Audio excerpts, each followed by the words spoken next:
The Chinese Mystery, The Case of the Seven Heads in the Abandoned House, and the Chilling Flesh Feast.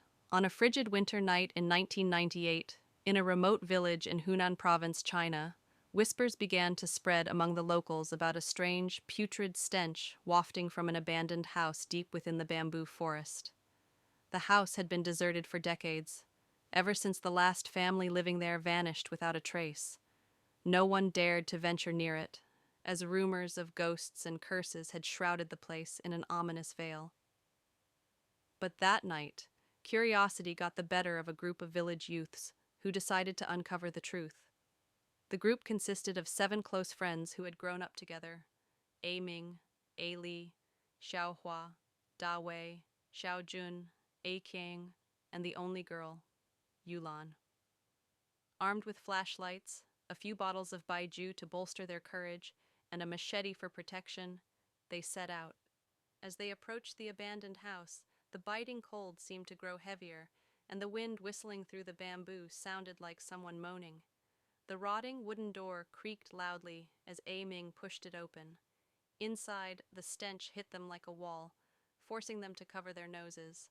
Their flashlight beams swept across the main room, revealing little more than splintered wood and a dusty old table. But what froze them in their tracks was the sight in the corner. 7 human heads, neatly arranged in a circle on the dirt floor, their lifeless, milky eyes staring directly at the group. Dried blood had stained the ground black around them, and the heads appeared to have been severed with chilling precision. Xiaohua screamed, dropping her flashlight, while Da Wei stammered in a trembling voice, "We need to get out of here now." But A Ming, the boldest of the group, held them back. "Wait! We have to report this to the police. If we run now, who'll believe us?" Though terrified, the group reluctantly agreed to stay and investigate further. They soon noticed a staircase leading to a basement, where the stench seemed to originate.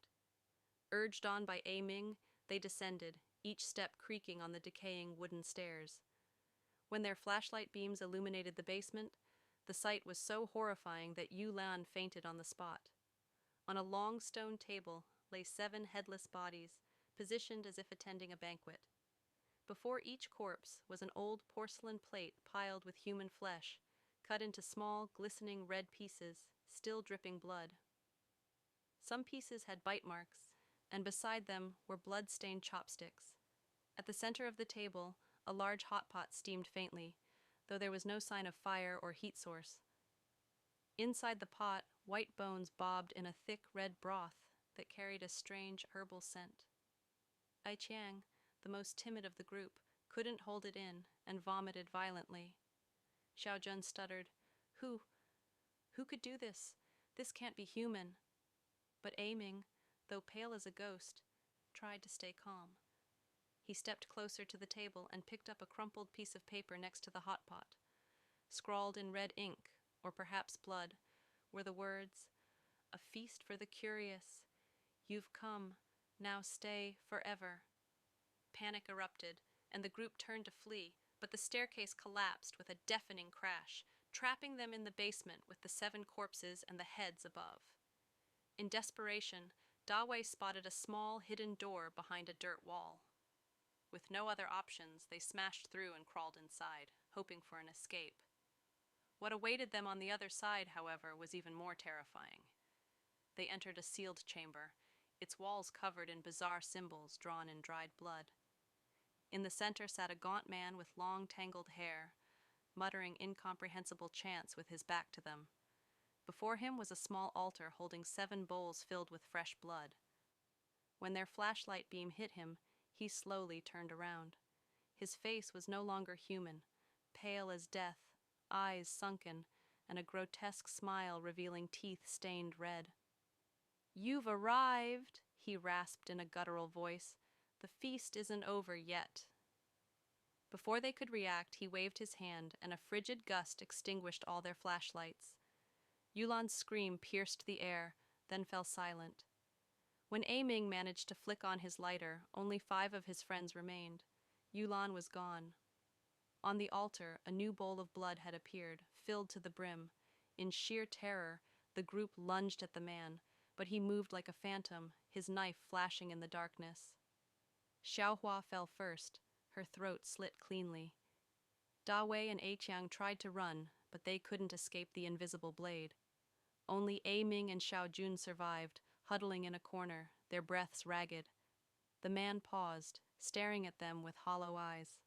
"You'll complete the feast," he said, then vanished into the shadows. The next morning, the local police received a report of screams from the abandoned house. When they arrived, the scene shook even the most seasoned officers. 7 fresh heads, those of the youth group, were arranged in a circle in the main room, mirroring the earlier ones. The basement still held the stone table with 7 headless bodies, but this time the flesh on the plates had been eaten clean, and the hot pot was empty. There was no trace of the killer, save for the crumpled note. "The feast continues." The case sent shockwaves across China. Top investigators from Beijing were dispatched, but every lead hit a dead end. No fingerprints, no witnesses, no cameras. Rumors began to swirl that the house was haunted by a vengeful spirit tied to a dark past.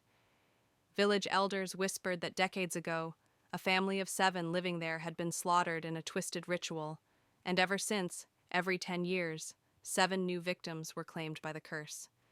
Though the police sealed off the area, tales of the abandoned house persisted. Locals claimed that on full moon nights, eerie laughter and the smell of cooked flesh still drifted from the bamboo forest. A few more curious souls ventured there over the years, but none returned. The case of the 7 heads in the abandoned house became one of China's most chilling unsolved mysteries, a grim warning that sometimes curiosity can lead you to a feast you'll never escape. This is a fictional story crafted to match the tone of eerie Chinese mysteries, blending supernatural dread with gritty realism. I hope you enjoy it. Let me know if you'd like any tweaks or additions.